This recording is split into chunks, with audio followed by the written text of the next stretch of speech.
안녕하세요. 노년의 인생이 크게 바뀐 70대 남성입니다.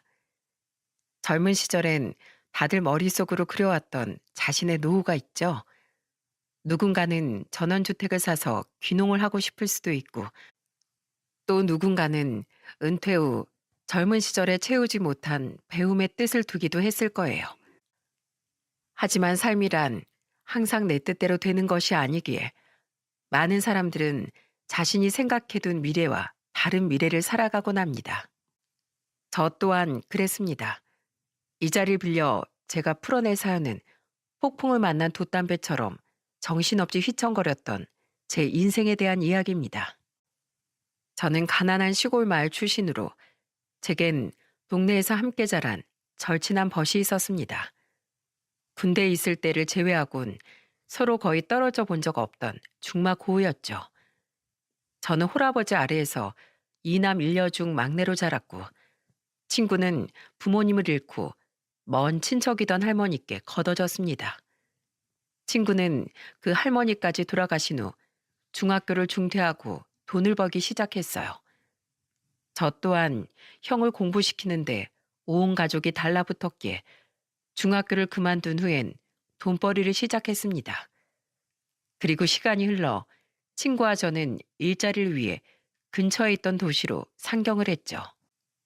친구는 어려운 형편에도 불구하고 자신처럼 고아였던 5살 어린 재수 씨와 결혼을 하고 딸을 낳았습니다. 그리고 재수 씨는 이듬해엔 둘째를 임신했어요. 저는 그런 친구에게 집값에 보태라고 당시 돈으로 30만 원을 건네주기도 했죠. 하지만 얼마 뒤 재수 씨가 아들을 낳고 얼마 되지 않아 친구는 영영 재수 씨의 곁을 떠나버리고 말았습니다. 전기 노동자로 일하던 친구는 그만 일을 하다 고압 전선에 감전되는 큰 사고를 당하고 말았거든요. 여보, 나랑 우리 애들은 이제 어떻게 살아요? 우리 둘째 태어난 지 이제 막 한 달이 넘었는데. 저는 다른 가족이 없던 친구의 빈소를 끝까지 지켰어요. 그동안 지켜본 재수 씨의 모습은 안타깝기 짝이 없었죠. 3살 된 딸과 갓 태어난 아들을 챙겨야 했던 재수 씨는 제대로 슬퍼할 시간마저 없었거든요. 재수 씨, 희영인 제가 챙길게요. 혼자서 너무 정신 없으시잖아요. 감사합니다, 장수 씨. 저 이제 어떻게 살아야 돼요? 남편이 남긴 거라곤 가족이 살던 단칸방이 전부인데 애들이 어려서 제가 일을 나갈 수도 없어요. 그렇다고 이 어린 희영이를 남의 집에 일찍부터 주방대기로 보낼 수도 없고요. 이러다 애들을 보육원에라도 맡겨야 하나 걱정이에요. 애들을 왜 그런 곳으로 보내요? 재수 씨, 제가 도와드릴게요. 아무 걱정 마세요. 재수 씨랑 아이들을 제대로 못 돌봤다간 하늘에 간 상식이가 저를 원망할 겁니다. 어떻게 친구의 자식들을 보육원으로 내몰 수 있었겠습니까? 어떻게 가해온 친구의 처를 그냥 내버려 둘 수 있었겠어요? 저는 항상 자신의 가족을 걱정하던 친구가 생각나서라도 그들을 외면할 수 없었죠. 재수 씨, 접니다. 잠깐 밖에 좀 나와 보세요. 애들 기저귀로 쓸 천들이랑 아기 용품들 좀 사왔어요. 재수 씨, 쌀이랑 통닭 좀 사왔어요. 나와서 좀 가져가세요. 애들이 아주 좋아할 겁니다. 감사해요, 장수 씨. 근데 왜 항상 집에 안 들어오시고 밖에서 부르시는 거예요? 남편 없는 집에 남편 친구가 들락거리면 괜히 보기 안 좋잖아요. 억울하게 재수 씨한테 안 좋은 소문이라도 붙으면 어떡해요. 그리고 재수 씨, 모자라지만 이거 받으세요. 제가 매달 새 식구 생활비 정도는 꼬박꼬박 보태드릴게요. 재수 씨는 미안해하면서도 자식들과 먹고 살기 위해 제 도움을 받아주었어요. 저는 마치 제가 가장이라도 된 것 마냥 열심히 돈을 벌어 친구의 가족들을 먹여 살렸습니다. 또한 저는 시간이 조금 흐른 뒤엔 쉬는 날 재수 씨와 아이들을 밖에서 만나 나들이를 다니기도 했어요. 친구 대신 애들과 뛰어놀아주고 싶었거든요. 그렇게 자주 교류를 하다 보니 언제부턴가 친구의 아이들은 저를 아빠라고 부르고 있더군요. 참으로 난감했습니다. 이 어린애들한테 무작정 아빠가 돌아가셨다고 하면 상처를 받을 게 뻔했으니까요. 재수 씨도 그 사실을 잘 알고 있었기에 아이들에게 사실 정정을 하지 않는 것 같았어요. 그렇게 친구의 가족을 후원하고 챙기며 4년이란 시간을 보냈습니다. 당시 친구의 딸은 7살로 후년이면 국민학교에 들어갈 나이였죠. 저는 오랜 고민 끝에 재수 씨에게 어렵게 입을 열었어요. 혹시 재수 씨만 괜찮으시다면 제가 앞으로 애들의 진짜 아빠가 되어주고 싶습니다. 애들한텐 아직 아빠가 한창 필요할 나이잖아요. 내년에 희영이 국민학교도 들어가야 하는데 그 전에 안정적인 환경을 만들어주면 더 좋지 않을까 싶어요. 재수 씨, 앞으로 눈에 눈물 날 일 없게 제가 상식일 대신해서 재수 씨와 아이들 옆을 지켜주고 싶습니다. 허락해 주시겠어요? 오랜 시간 아이들이 자라는 모습을 옆에서 지켜보다 보니 어느새 전 마음 많은 아이들의 아빠가 되어 있더군요. 언제부턴가 전 언제까지고 아이들의 곁을 지켜줄 수 있는 진짜 든든한 아빠가 되고 싶었죠. 재수 씨 또한 그런 저와 같은 마음이었고, 그렇게 우린 제 나이 34세 살림을 합치게 되었어요. 당시 결혼했던 형과 서울에서 함께 사시던 아버지는 그런 제 결정을 존중해 주셨습니다. 이후 전 가족들만을 위해 치열하게 살았어요. 남들이 기피하는 잔업, 야근에 휴일 근무까지 돈을 위해서라면 모조리 도맡아 했죠. 여보, 오늘은 애들이랑 놀러 나가지 말고 그냥 집에서 쉬어요. 당신 이러다 쓰러지겠어요. 괜찮아. 쉬는 거야 늙어서 얼마든지 쉴 수 있지만 애들의 어린 시절은 2번 다시 돌아오지 않잖아.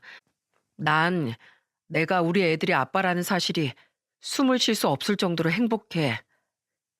제 인생은 온통 가족뿐이었습니다. 저는 힘겨운 삶을 살았던 아내 또한 행복하게 만들어주고 싶었어요. 저는 결혼 기념일마다 생전 사본 적 없던 꽃다발을 아내에게 선물했고, 집안일 때문에 고생하는 아내를 위해 휴일엔 피곤한 몸을 억지로 일으켜 요리를 해주기도 했습니다. 아빠, 난 꼭 커서 아빠 같은 남자랑 결혼할래. 뭐? 희영이 넌 이 아빠보다 100만 배 더 멋진 남편을 만나야지. 아니야. 아빠보다 멋진 남자가 세상에 또 어디 있겠어. 두 아이 중 특히 딸은 저를 굉장히 따랐습니다. 반면 딸과 다르게 아들은 14살이 지나며 점차 삐뚤어지기 시작했죠. 흥, 누가 들으면 진짜 우리 친아버지라도 되는 줄 알겠네. 어느 날 아들은 자신과 제 혈액형이 다르다는 사실을 알고 아내를 추궁했던 모양이에요. 결국 아내는 아들에게 제가 친부가 아니라는 사실을 털어놓았다고 말해주더군요. 그때부터 아들은 저를 못마땅하게 바라보기 시작했습니다. 김종상, 너 또 아빠한테 버릇없이 굴래? 아빠가 우리 친아빠가 아니면 우리 아빠가 아니게 되기라도 해? 누난 내가 진짜 가족인데 왜 아버지 편만 들어? 학교에서 애들이 맨날 놀려. 우리 아버지 새아버지라고. 학교에 가족 인적사항 낼 때 애들이 내 종이 다 봐서 애들이 다 알았단 말이야. 그리고 엄마는 기왕 재혼할 거면 돈 많은 아저씨랑 하던가. 왜 저런 기름 냄새 나는 곳에서 일하는 사람이랑 재혼을 했어? 엄마가 신중하게 선택했으면 우리도 좀 더 편하게 살았을 거 아니야. 김종상, 너 안 되겠다. 잠깐 아버지 좀 보자. 싫어요. 내 진짜 아버지도 아니면서 나한테 이래라 저래라 하지 마세요. 근데 이놈이? 저는 결국 당시 아직 16밖에 되지 않던 아들의 뺨에 손을 올려붙이고 말았어요. 제게 뺨을 맞은 아들은 잠시 벙쪄 있더니 이내 도끼 눈을 뜨고 저를 노려보더군요. 저는 그런 아들에게 엄한 눈초리를 보내며 말했죠. 아버지가 뭔데 절 때려요? 김종상, 아버지가 다른 건 다 참아도 어른한테 무례하게 구는 건 못 참는다고 했지? 아버지가 뭔데? 아버지는 자식을 책임지고 바르게 길러내는 사람이야. 널 잘 키울 의무가 있는 내가 네 아버지가 아니면 대체 뭐냐? 어? 난 너희한테 부끄러운 아버지인 적 한 번도 없었고 너희 내 친자식이 아니라고 생각해 본 적도 없다. 그렇게 내 아래에서 자라기 싫으면 20살 되고 스스로 능력을 키워서 독립해. 그전엔 어림도 없어. 난 자식인 널 안전하게 보호해야 할 부모니까. 그러니까 그때까진 이 집에서 버릇없이 굴 생각 추워도 마라. 난 널 그런 망나니로 키울 생각 절대로 없으니까. 아들은 분했는지 눈물을 뚝뚝 떨구더니 성큼성큼 방으로 들어가 버렸습니다. 저는 아들의 뺨을 내려쳤던 손을 다른 손으로 꼭 붙잡고는 자리에 털썩 주저앉았죠. 그래도 당신이 좀 심했어요. 애가 아무리 목청을 높였어도 어떻게 애를 때려요. 말로 잘 타이르지 그랬어요. 부모가 돼서 자식이 잘못했으면 매를 들어서라도 다스릴 줄 알아야지. 그동안 나도 많이 참았어. 따로 불러서 어르기도 하고 혼도 내보고. 근데 저놈 하는 짓이 점점 더 심해지잖아. 당신 종상이가 밖에 나가서 버릇없는 놈 소리 들었으면 좋겠어? 머리만 크면 뭐해? 사람이 돼야지, 사람이. 애를 오냐오냐 했다간 자식 망치는 지름길이 되는 거야. 이후 아들은 저에게 대놓고 대들진 않았지만 제게 굉장히 냉랭하게 굴었습니다. 아들에게 끓인 속을 달래주던 건 역시 딸밖에 없었어요. 딸은 버릇없이 구는 아들과 자꾸만 아들을 감싸던 아내에게 제 편을 들며 함께 화를 내주더군요. 그렇게 동상이몽을 가진 우리 가족에게도 시간은 흘렀습니다.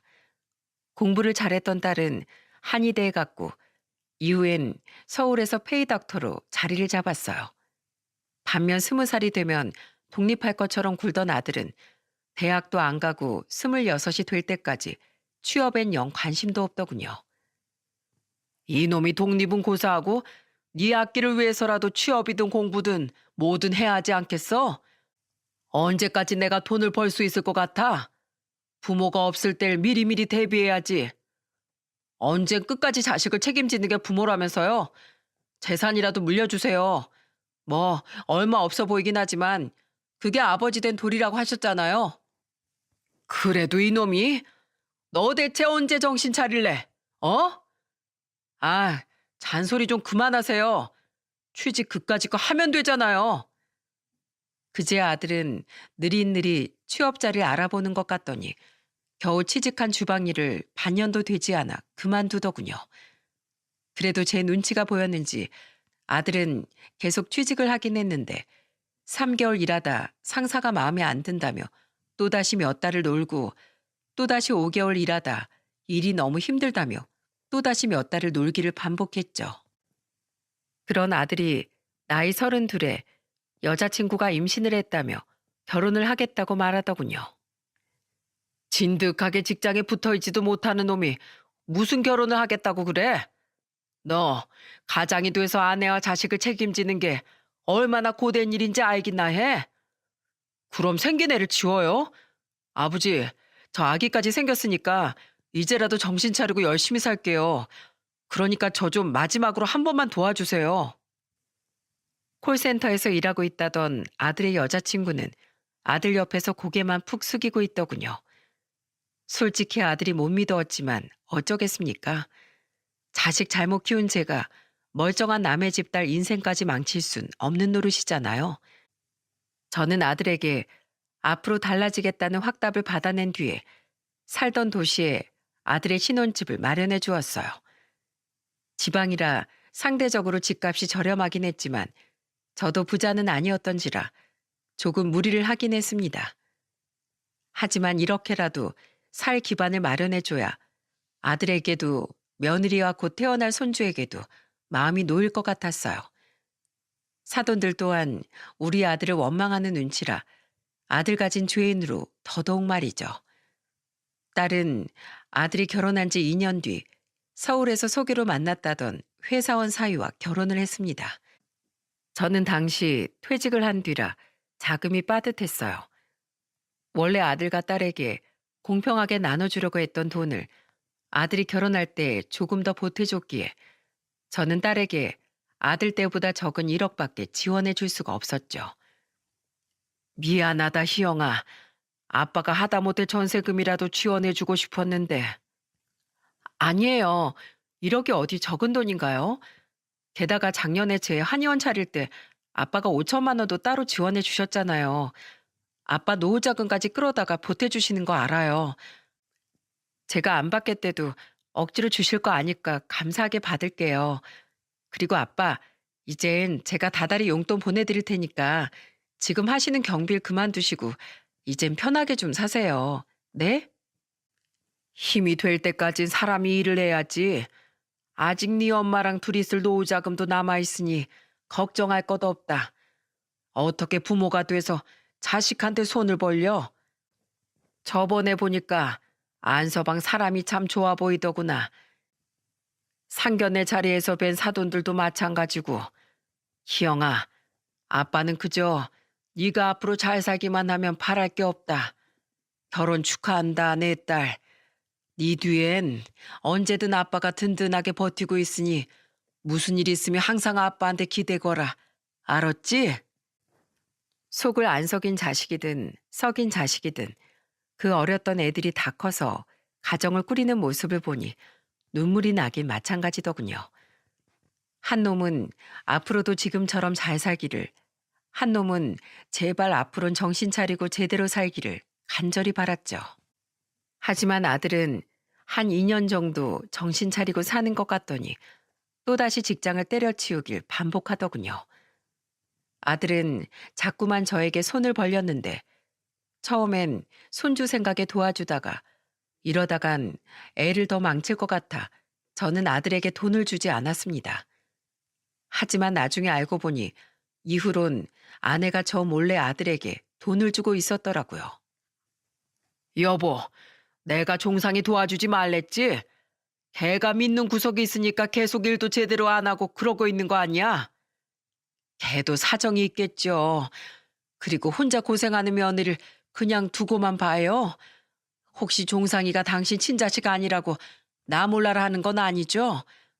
나 일할래요, 여보. 내가 돈을 벌어야 당신 눈치 안 보고 아들을 도와주던지 하지 원. 당신 간섭이 서러워서 더는 이대로 못 있겠어요. 제가 화를 내자 평생 주부로 살아왔던 아내는 갑자기 일을 하겠다고 하더군요. 그러더니 자기 통장에 있던 돈으로 덜컥 건물 상가의 점포 하나를 임대 계약해 왔더군요. 나한테 아무 상의도 없이 이런 큰일을 벌이면 어떡해? 거기 월세가 저렴하게 나왔더라고요. 여보, 나 평생 집안일만 하며 가족에게 헌신하고 살았어요. 당신만 자기 인생 포기하고 가족을 위해 산 거 아니에요. 그러니까 나 이제라도 내가 하고 싶은 일 해보면서 살고 싶어요.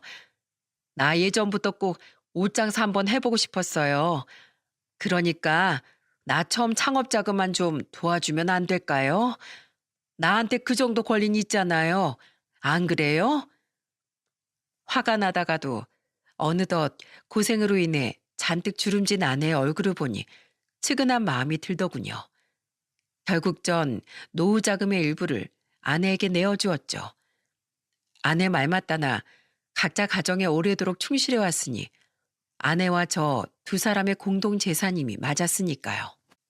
그렇게 아내는 나이 60에 기성복 가게를 오픈했습니다. 당신 요새 표정이 아주 밝네. 장사가 체질에 잘 맞나 봐. 예, 요즘 아주 살맛이 나네요. 근데 당신 그러고 나갈 거예요? 내 동창들이랑 하는 부부 동반 모임인데 차림새가 너무 후줄근한 거 아니에요? 얼굴은 또 왜 그렇게 거무죽죽해요? 아휴, 친구들 남편들은 나이가 젊어서 옷태부터 남다르던데. 이거 예전에 당신이 사준 옷이잖아. 그리고 갑자기 왜 사람 생긴 거 가지고 그래? 일하느라 평생 고생해서 얼굴이 많이 상한 거 가지고 내 참 서러워서 원. 그런데 아내는 장사를 시작한 지 3년쯤 뒤부터 저를 대하는 태도가 달라지더라고요. 언제는 제 주름이 가족을 위해 헌신한 사람의 훈장이라던 사람이 제 외모를 비하하고 다른 사람과 비교를 하더군요. 게다가 아내는 종종 저와 나가던 밤 산책도 근교로 향하는 나들이도 나가지 않더라고요. 여보, 오늘도 산책 안 나갈 거야? 밖에 바람이 시원해. 나 상가 가게 여자들이랑 저녁 약속 있어요. 요새 당신 약속이 많네. 사람 만나는 거야 좋지만 나랑도 시간 좀 보내지 그래. 징그럽게 부부끼리 시간은 무슨. 우리 나이 때 느리로 사는 거지. 그렇게 유난 떠는 거 오히려 보기 안 좋아요. 나이가 들면 아내와 둘이 알콩달콩 살 수 있을 줄 알았더니 저는 자꾸만 외로워져 갔습니다. 아내는 저를 두고 밖으로 놀러 다니기만 바빴죠. 저는 일을 하는 시간 외엔 혼자 대충 끼니를 때우고 텅 빈 집안을 청소하며 무료한 여가 시간을 보냈어요. 그런데 아내가 일을 시작한 지 5년 만에 저는 결국 철석같이 믿던 아내에게 배신을 당하고 말았습니다. 아빠, 괜찮아요? 그냥, 그냥 난 앞으로가 너무 막막하구나. 평생 사지육시 멀쩡하게 살던 사람이 이렇게 한쪽 다리를 잃었으니 말이다. 엄마, 그냥 아빠랑 같이 서울로 올라오세요. 그럼 제가 안서방이랑 같이 아빠를 보살펴 드릴 수 있잖아요. 서울은 무슨? 난 평생 살던 여기가 좋다. 내 가게도 여기 있고 내 인생이 전부 여기 있어. 넌 네 인생 아니라고 아무 말이나 막 하고 그러니? 평소 당뇨가 심했던 전 오래도록 당뇨병을 앓고 있었습니다. 열심히 관리한다고 했건만 결국 전 왼쪽 다리를 무릎 위까지 절단하기에 이르렀죠. 경비로 일하던 건물 화단에서 제초 작업을 하다 다리에 상처가 났는데 그 상처가 낫지 않고 결국 다리를 괴사시켰거든요. 두려웠겠지만 어쩌겠습니까? 저는 결국 절단 수술을 받아야 했고 몇 달 뒤 병원에서 퇴원하는 날 딸과 사이는 손녀들을 사돈댁에 맡겨두고 병원까지 저를 데리러 왔더군요. 반면 아들과 며느리는 제가 수술한 이후론 연락도 없고 코빼기도 보이지 않았죠. 이후 집으로 돌아와 서울로 이사 오라는 딸의 말에 아내는 펄쩍 뛰며 화까지 내더라고요. 그러더니 제가 퇴원하고 며칠도 채 지나지 않은 어느 날 아내는 제게 청천벽력 같은 말을 내뱉었습니다. 여보, 당신이 병원에 있을 땐 내가 당신 배려한답시고 참았는데 이제 뭐 퇴원도 했으니 나 할 말 좀 합시다. 여보, 난 그동안 자식들 키운 걸로 고생은 충분히 다 했다고 생각해요. 이젠 다리 붉은 남편까지 책임지며 힘들게 살고 싶지 않다고요. 뭐라고? 나 이젠 내 새 인생 찾아갈래요. 솔직히 우리 애들 때문에 합쳤지 무늬만 부부 아니었어요? 더군다나 요새 들어 우리 사이 엄청 소원해졌잖아요. 애들 결혼까지 다 시킨 마당에 우리 이제 그냥 갈 길 갑시다. 여보, 그게 무슨 소리야? 지금 내 몸이 이런데 이제 와서 날 버리겠다고?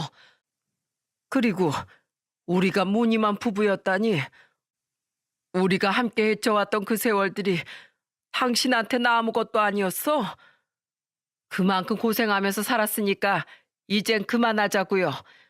솔직히 당신도 나랑 애들 아니었으면 그 늦은 나이에 어디 결혼이나 했겠어요?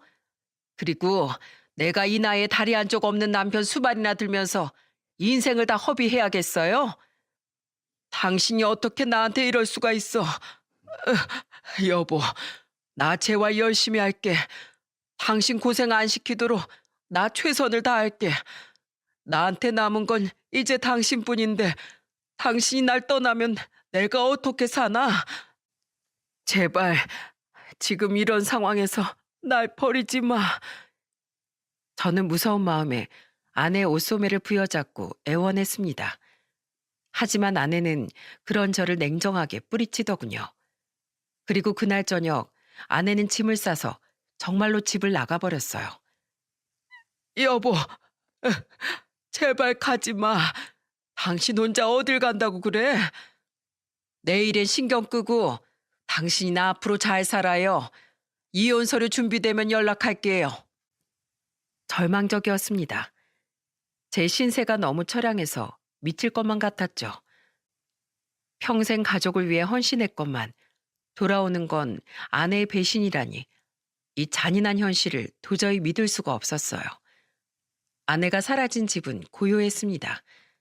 화장대 위엔 아내의 물건이 남김없이 사라져 있었고 벽에 걸려있던 가족 사진 속 아내가 야속하게 저를 보며 웃고 있더군요. 다리도 건강도 직장도 마지막으로 아내까지 잃은 전 세상이 다 원망스러워졌어요. 그토록 열심히 살았건만 결국 내게 남은 건 이 쓸모없는 목숨뿐이구나. 저는 더 이상 살고 싶지 않았습니다. 늦은 시간까지 잠을 이루지 못한 전 긴 시간을 들여 딸에게 장문의 문자를 남겼죠. 사랑하는 내 딸 희영아, 오늘 너희 엄마가 집을 나갔다. 더 이상 나와 부부로서 살고 싶지 않다는구나. 하긴 너희 엄마도 막막했겠지. 이런 몸인 남편을 데리고 평생 살아야 한다는 게 말이야. 애써 이해하려고 노력은 해보았다만 그래도 네 엄마가 원망스러운 건 어쩔 수 없더구나. 난 너희 엄마가 나 같은 고통을 겪었다면 네 엄마를 절대 버리지 않았을 거다. 네 엄마뿐 아니라 희영이 너나 평생 내 속을 썩였던 종상이었다고 해도 말이야. 너와 종상이 그리고 네 엄마는 내 목숨보다 소중했던 내 가족이었단다. 희영아, 난 너와 종상이를 키우며 진정한 세상의 아름다움을 느꼈다. 너도 부모가 돼서 알겠지만 자식을 가진 부모의 기쁨은 세상 그 어느 것에도 비할 바가 못 되지. 그런 너에게 마지막으로 이런 문자를 남기게 되어 미안하구나. 하지만 슬프게도 평생 가족과 일밖에 모르고 살던 내 옆엔 마지막 인사를 할 흔한 친구조차 남아있지 않더구나. 내 유일하게 절친했던 벗은 너희들의 친아빠뿐이었지. 난 이 고단하고 원망스러운 세상에게 마지막 인사를 하고 이제 그만 하늘에 있는 내 벗을 만나러 가려고 한다. 종상이가 걱정이긴 하다만 그래도 자식들 둘을 모두 결혼까지 시켰으니 내 벗에게 면목이 없진 않을 것 같아. 미안하다 내 딸. 부디 넌 오래도록 행복하렴. 사랑한다 희영아. 문자를 꾹꾹 눌러 쓰는데 휴대폰 위로 쉴 새 없이 눈물이 떨어지더군요. 딸에게 문자를 보내고 나니 시간은 새벽 1시를 넘어가고 있었어요. 이후 전 병원에서 받은 약, 비상약 등 집안의 모든 약을 모아서 한 번에 삼켜버렸습니다. 그리곤 얼마 지나지 않아 그대로 정신을 잃고 말았죠. 아빠! 눈을 떴을 때 제 눈앞에 보인 건 다름 아닌 딸과 사이였습니다. 딸의 얼굴은 눈물로 범벅이 되어 있더군요. 정신 들어요, 아빠? 여보, 얼른 의사 선생님 좀 불러와줘. 제가 정신을 차린 곳은 병원이었어요. 정신이 잘 들지 않아 저는 느리게 눈을 꿈뻑였죠. 네가 어떻게 여기에? 제가 마침 아빠 문자 받았을 때 안 자고 있었으니까 망정이지. 제가 곧바로 경찰에 신고하지 않았으면 어쩔 뻔했어요. 아빠, 그런 일이 있었으면 나한테 전화를 해서 하소연이라도 하셨어야죠. 전 영문도 모르고 아빠를 영원히 잃어버릴 뻔했다고요. 그래도 이렇게 사셨으니까 됐어요. 이젠 다 괜찮아요, 아빠. 딸이 울부짖는 소리를 들으며 저는 다시 의식을 잃어버렸습니다. 나중에 듣기로 딸은 제 문자를 보자마자 저에게 전화를 걸었고 제가 전화를 받지 않자 곧바로 119와 경찰에 신고를 했다더군요. 그리곤 딸들을 급하게 시댁에 맡긴 후 사위와 함께 제게 달려왔던 거죠. 딸 덕분에 빨리 발견되었던 저는 위세척을 받고 살아나게 되었습니다. 저는 며칠간 병원에 입원을 해야 했는데 딸과 사위는 한의원을 닫고 회사에 휴가까지 내며 제 옆에 붙어 있더군요. 입원실에서 다시 정신이 든 날 저는 딸과 사위가 병실 밖에서 하는 참담한 대화를 들어버리고 말았죠. 엄마랑 종상이 진짜 너무한 거 아니야? 내가 아빠 소식 알렸더니 엄마가 뭐라 그랬는 줄 알아? 안 죽고 살았으니 된 거 아니냐. 그리고 초상난 거 아니면 더 이상 아빠 일로 엄마한테 연락하지 말래. 엄마도 이제 엄마 인생 살겠다는 게 뭐가 잘못된 거냐고. 그리고 종상이는 엄마한테 이혼하기로 한 거 들었다면서 이제 아빠랑 자기는 진짜 생판 남남 아니냐고 하더라. 이제 아빠 일은 자기 알 바 아니래. 아빠한테 도움이란 도움은 다 받았으면서 그 개자식이. 내가 막 쌍욕을 하니까 아예 내 전화 끊고는 그대로 차단까지 시켜버렸는지 전화도 안 되더라고. 어떻게 사람들이 그럴 수가 있어? 세상 사람들이 다 아빠한테 등을 돌려도 우리 가족만은 그러면 안 되는 거잖아. 불쌍한 우리 아빠. 울지 마, 여보. 이제 우리가 장인어른 지켜드리자. 눈물을 닦으며 병실로 들어오던 딸은 정신이 든 채 눈물을 흘리던 저를 보고 소스라치게 놀라더군요. 황급히 제게 달려와 제 손을 잡은 딸은 흐느끼며 제게 말했죠. 아빠, 언제 정신 차렸어? 설마 우리 얘기 다 들은 거야? 그래, 희영아. 내가 너희 엄마랑 자식한테도 버림받은 마당에 더 살아서 무엇하겠니? 날 왜 살렸어? 난 살아남았다는 사실이 그 무엇보다도 괴롭구나. 아빠, 왜 그런 말을 해요? 딸 자식 가슴 찢어지는 거 정말 보고 싶어서 그래요? 아빠, 아빠한텐 제가 있잖아요. 저도 있고 사위도 있고 손녀들도 있잖아요. 난 아빠 없으면 못 살아. 안 그래도 서울 안 온다는 엄마 대신 아빠라도 우리가 모시려고 상의하고 있었는데 그새를 못 기다려주고 제 마음을 이렇게 아프게 하세요. 아빠, 이제 우리랑 같이 살아요. 엄마랑 종상이? 난 다 필요 없어. 나 그 두 사람이랑 평생 인연 끊을 거야. 난 아빠만 있으면 돼. 아빠, 아빠가 저한테 그랬죠? 아빠가 평생 제 뒤에서 든든하게 버티고 있어주겠다고. 아빠, 이젠 제가 아빠의 든든한 버팀목이 되어줄게요. 제가 아빠 잃어버린 다리가 되어드릴게요. 그러니까 절 봐서라도 제발 삶에 대한 의지를 잃지 마세요. 내가 아빠 다 책임질게요.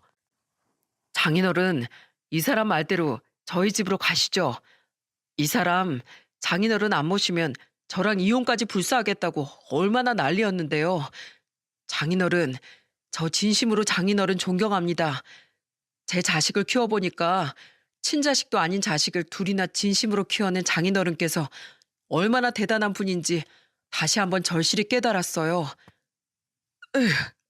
안서방, 정말로 내가 신세를 져도 괜찮겠나? 난 너무 미안해서. 신세는요, 장인어른이 아니었으면 전 이런 훌륭한 사람을 애초에 만나지도 못했을 텐데요. 그리고 저 장인어른 안 모시면 이혼당합니다. 그렇게 아끼시던 사위, 따님한테 버림받는 모습 보기 싫으시면 제발 저희랑 같이 좀 살아주세요. 저 살면서 장인어른께 삶에 대한 지혜 많이 배워나가고 싶습니다. 사위는 눈시울을 붉히며 제 손을 잡고 있던 딸의 손 위에 자신의 손을 포개더라고요. 너무도 고마워서 눈물이 줄줄 흘렀습니다. 무엇보다 이젠 자신이 제 버팀목이 되어주겠다는 딸의 말 한마디가 저를 오열하게 만들었죠. 우리 딸, 언제 이렇게 다 커서 이 아빠를 울리는 거니? 고맙다, 안서방. 정말 고맙네. 그렇게 저는 살던 집을 내놓고 딸의 집으로 이사를 하게 되었습니다. 6살, 4살이던 손녀들은 외할아버지와 같이 살게 되었다며 좋아서 방방 뛰더군요. 딸과 사이를 닮아 참 마음 따뜻하고 착한 아이들이었어요. 그리고 사돈댁에서도 제게 따로 전화를 걸어 합가를 한 건 참 잘한 선택이라고 말해 주시더군요. 자신들도 저를 걱정했다면서 말입니다. 참 고마운 분들이었죠. 아내에 대해 체념을 했던 저는 협의 이혼을 위해 아내에게 전화를 걸었어요. 그 난리를 치더니 기어이 희영이 집에 들어갔소? 당신도 참 대단하네요. 걘 진짜 웃겨. 내 전화 받지도 않더니. 잔말 말고 내가 보낸 이혼 서류 받았지? 사인해서 법원에서 만나. 여보, 솔직히 난 당신을 아직도 원망하지만 애들 엄마고 나랑 그래도 오랫동안 살았던 사람이니 끝을 더럽게 내고 싶지 않아서 그냥 협의 이혼해 주는 거야. 근데 당신 이것만은 알아도 평생 당신에게 최선을 다했던 날 불행이 닥치자마자 버린 거 당신 언젠간 꼭 후회할 거야. 그리고 언젠간 당신이 한 짓에 대한 대가도 치르게 되겠지. 이 사실만은 절대 잊지 말고 살길 바래. 아이고, 무서워라. 예, 앞으로 나 버린 딸년이랑 어디 잘 한번 살아보시오. 그렇게 전 아내와 변호사의 조율을 통해 재산 분할을 한 후 이혼을 하게 되었습니다. 그리고 한동안 딸의 집에서 유양을 하던 전 재활을 위해 의족과 재활병원을 알아보고 있었어요. 그런데 어느 날 저는 상상도 못한 엄청난 선물을 받게 되었죠. 딸과 사이는 제게 가볼 데가 있다며 저를 차에 태워 어디론가 가더라고요. 짜잔! 여긴? 여기가 우리나라에서 최고로 좋은 맞춤 의족을 파는 데래요. 그리고 재활병원도 집에서 오가기 편한 데 중에 제일 괜찮은 곳으로 제가 이미 다 알아놨죠. 좋은 의족은 가격이 얼마나 비싼데 난 그냥 저렴한 거로 아무거나 사면 된다. 내가 미안해서 어떻게 너한테 이런 걸 받겠니? 아빠, 저 한의사예요. 아빠 딸 능력 좋다고요. 그치 여보? 그럼 장인어른 애들 엄마만큼은 못해도 저도 나름대로 대기업 다니는 능력 있는 사이예요. 장인어른 부디 저희 선물 거절하지 마시고 앞으로 의족이랑 같이 열심히 재활하셔서 다시 건강해지시는 거예요. 아셨죠? 정말 감동의 연속이었습니다.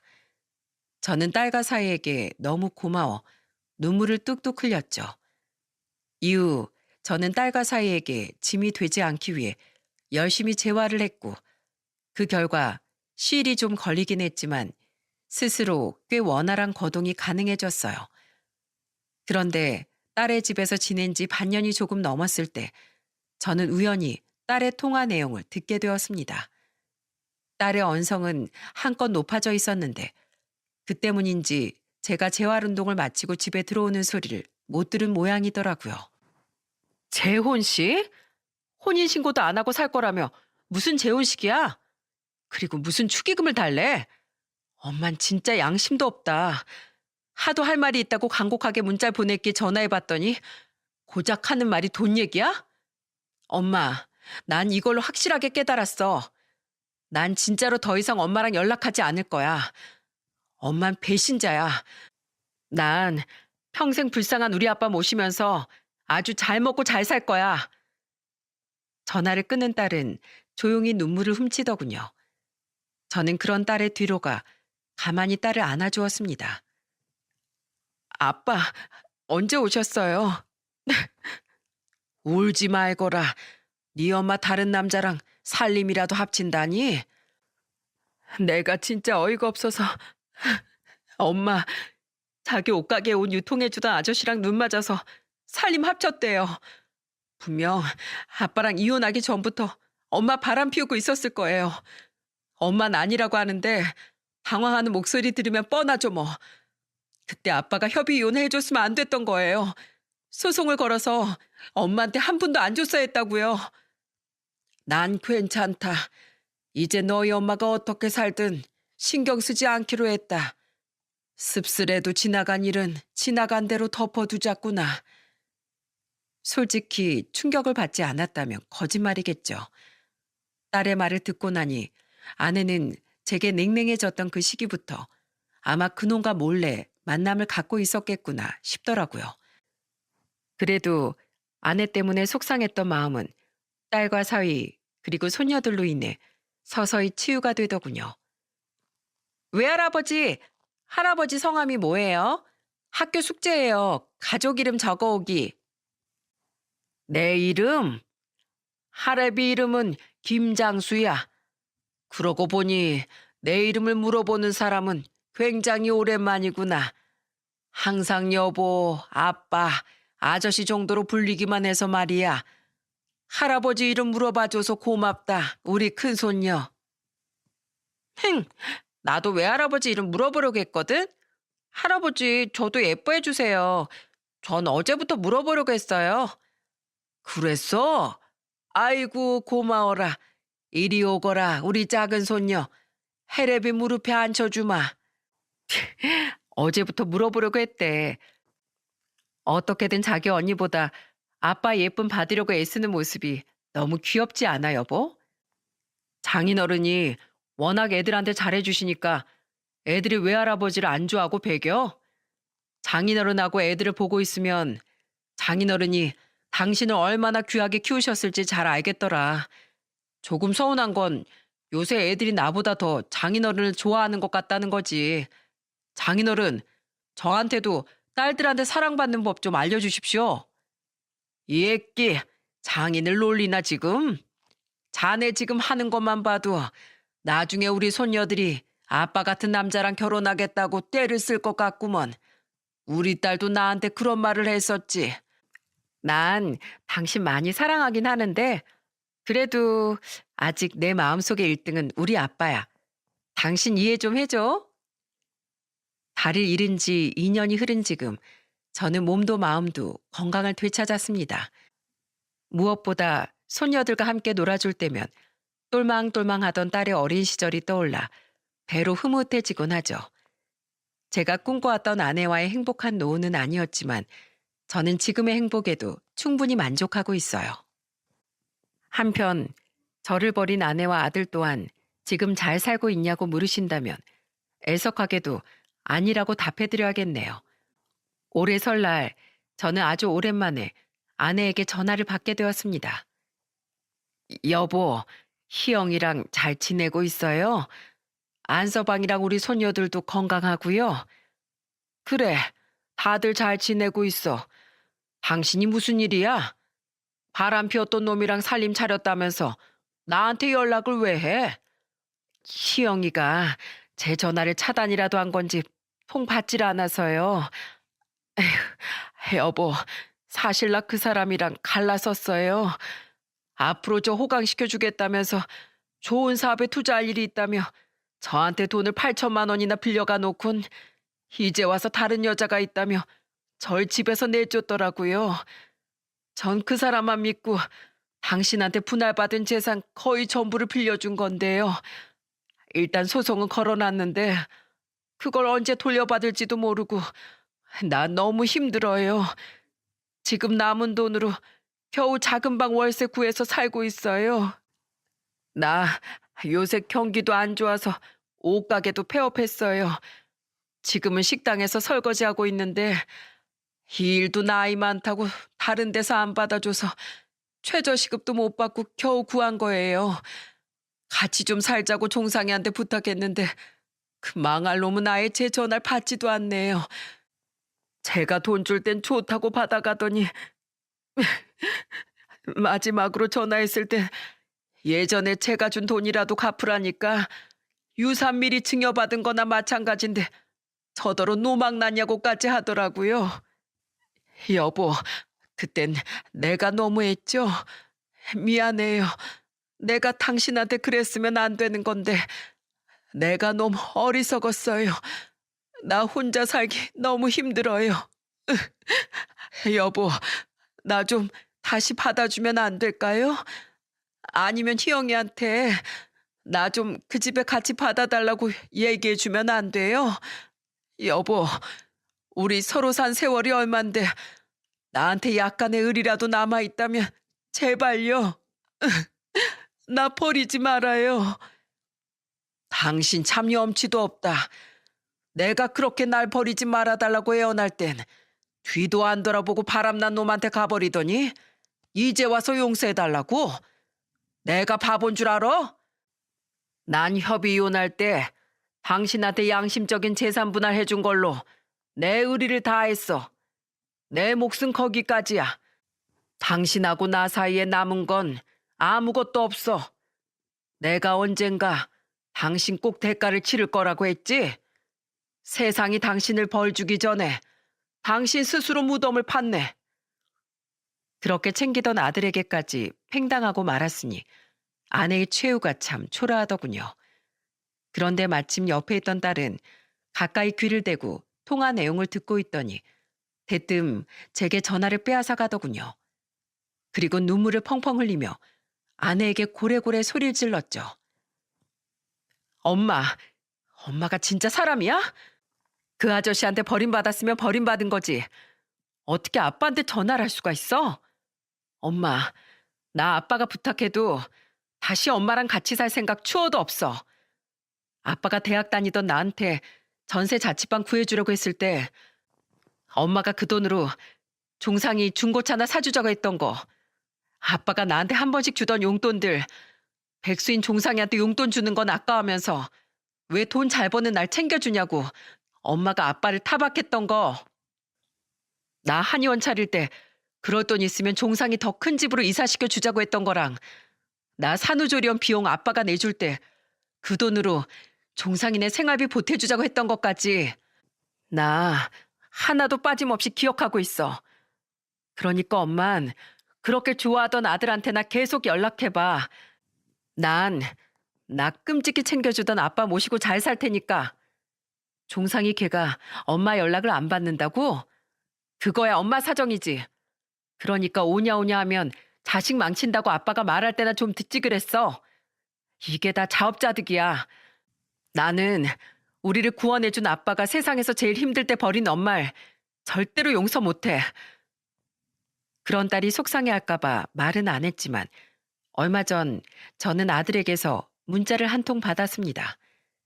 제 다리가 이렇게 된 후론 한 번도 연락한 적 없던 아들은 제게 자식임을 앞세워 동정심을 유발하더군요. 아버지, 잘 지내시죠? 아버지, 제가 염치가 없어서 전화는 못 드리고 문자 남겨요.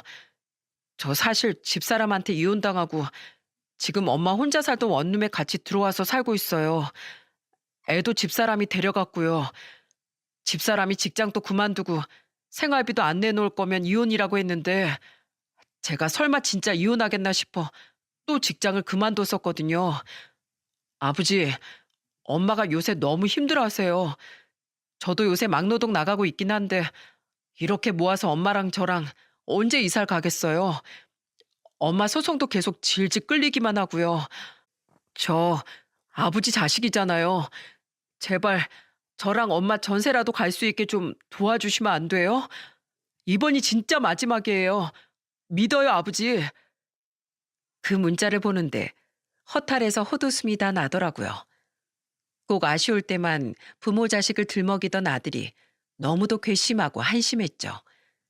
저는 아들에게 아주 짤막한 답장을 보냈어요.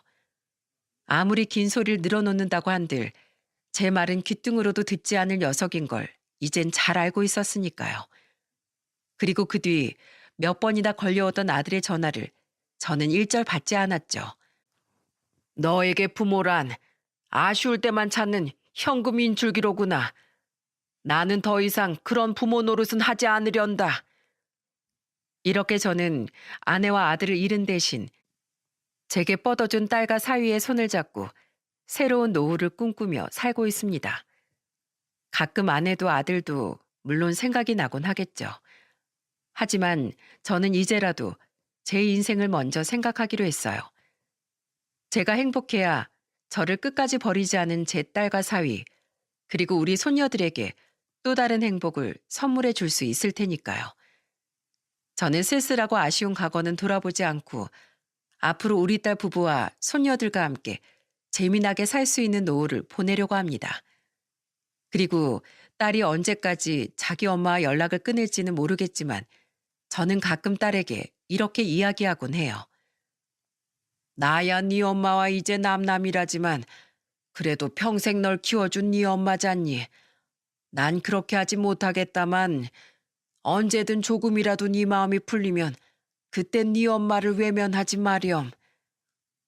딸은 절대 그럴 일 없을 거라고 못 박았지만 천륜이 어디 그렇게 쉽게 끊어지겠습니까?